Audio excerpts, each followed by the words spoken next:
A new study finds the people of pre-colonial Puerto Rico did not disappear entirely as previously believed. Historians believed the indigenous tribe called the Tainos were completely eradicated after Europeans arrived to the island during the 15th century.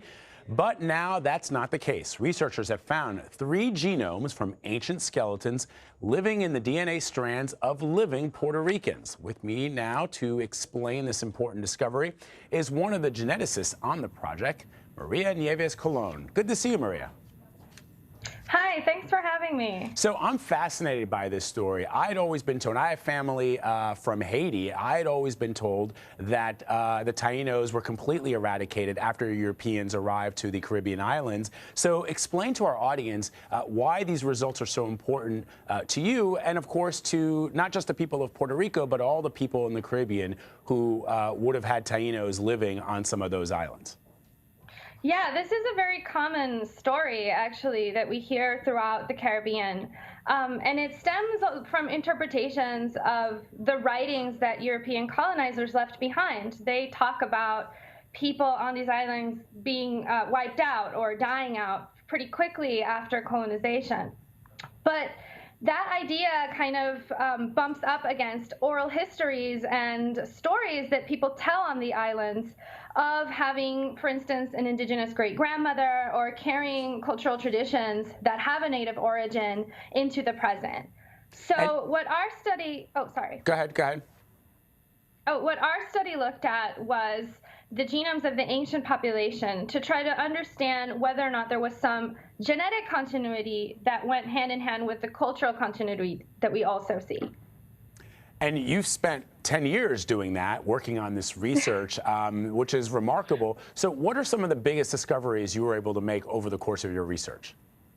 Yeah, so we found 2 main things with our study. We looked at the genetics of about 124 ancient people that lived in Puerto Rico, at least 1,000 to 600 years before European contact.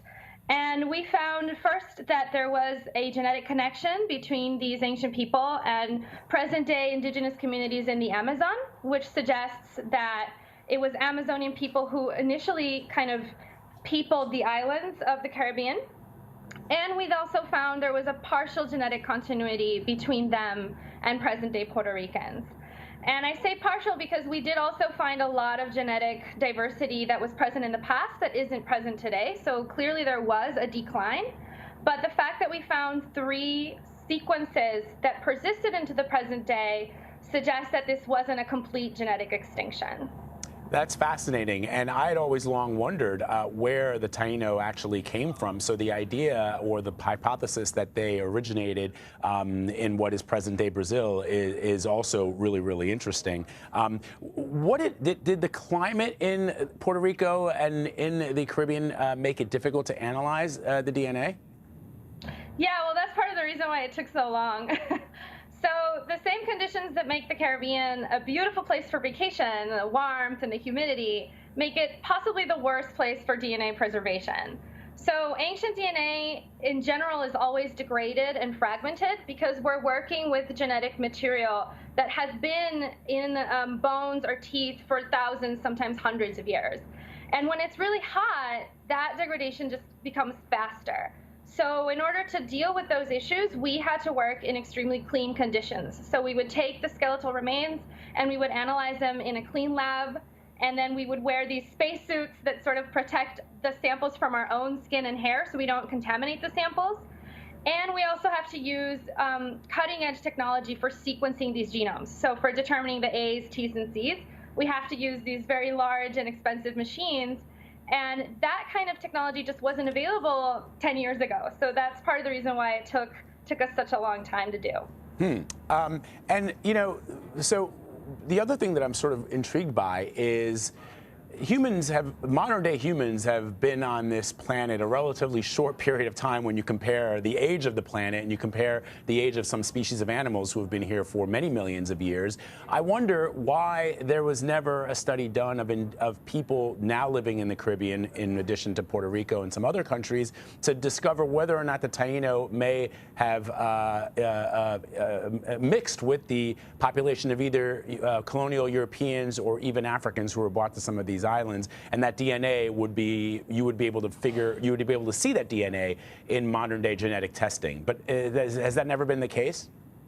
Yeah, there's been previous research, but most of it has been done with present day populations. So like Puerto Ricans that are living now, like myself or my family, would get sampled and we would look at their genetic diversity. And as you said, we would find that there is a mix between Native American genomes, so Native American ancestry, and African and European ancestry. But the question that we weren't able to answer through those approaches was how much of that Native American component stems from the island's ancient inhabitants versus coming from Native peoples that came later on, perhaps relocated through the process of colonization or something like that. So we did have previous research in that. It's just that it was different in focus. Really fascinating. So how does your discovery now alter the way we think about the history of Puerto Rico? Well, for me personally, I think it gives voice to communities that were marginalized and misrepresented in the historical record. So by integrating the ancient DNA with archaeology and also examining the historical record, we can sort of paint a more complete picture. It's as if we had a puzzle and we were missing some pieces, and this work allows us to have a much clearer image of that puzzle because we can add one more piece to it. And it also tells us that some of these oral histories, some of these cultural traditions that people have must also be considered as sources of evidence when we ask research questions about the past.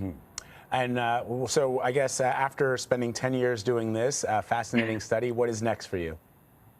Well, I'm currently collaborating with other people to expand this research to look at other islands in the Caribbean. We would like to obtain higher resolution data and data from many other ancient communities so that we can see if these patterns replicate in Haiti or in Cuba or in other places in the region. And we're also looking at expanding sampling across the Americas, so we can have a much better reference point when we're analyzing the ancient genomes of the Caribbean to other populations. That's really, really fascinating stuff. And where can people find your just completed research? Yeah, so we posted a preprint of our manuscript on bioRxiv, which is a server on the internet, and we can also, or people can also access our study through Twitter. It's all posted on my Twitter account. So. What's your Twitter handle? At MitoPR. All right, awesome. Thank you, Maria Nieves Colon. We really appreciate it. And come back and tell us as you update the study what more you've learned. We'd love to hear it. Thank you for having me.